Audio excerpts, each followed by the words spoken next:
And the Middle East is on edge this evening. Palestinians clash with Israeli troops over the news that President Trump intends to relocate the U.S. Embassy in Israel as a way of recognizing Jerusalem as the capital of Israel. The State Department issuing a travel warning for the region. Leland Vittert live at the White House tonight with the story. Leland.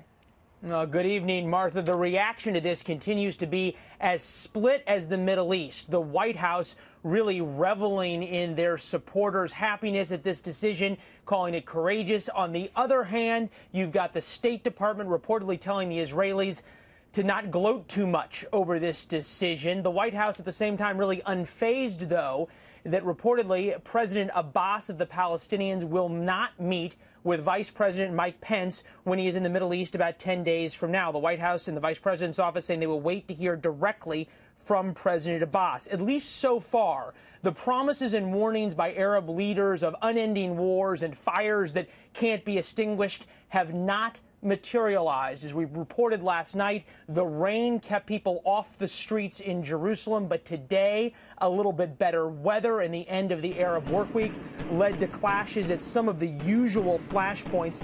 There were a couple of thousand Palestinians that gathered to burn tires and throw rocks at the Israeli checkpoints. The Israeli troops then came out with tear gas and rubber bullets. Palestinian leaders and some of the more violent Iranian-backed militant groups have called for a third intifada or uprising by the Palestinians.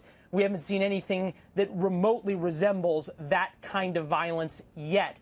Protests also around the Middle East. In Jordan at the U.S. Embassy, protesters gathered there to express their displeasure. The embassy there and among other places in the Middle East has been beefed up by Marine anti-terrorism teams to prevent any significant violence. None reported so far at U.S. embassies around the region. The embassy in Amman, though, has warned all Americans to maintain a low profile. And they also said that tomorrow the children of U.S. diplomats will not be going to school. And tomorrow is the key. Friday noon prayers is oftentimes the flashpoint for significant protests, gives the imam time to whip up the most angry of his followers and then push them out into the streets. Martha, Friday prayers let out at about 1 p.m. local time in the Middle East. That's 6 a.m. here tomorrow morning in Washington. Certainly the White House will be watching then. Back to you. No doubt. Leland, thank you very much.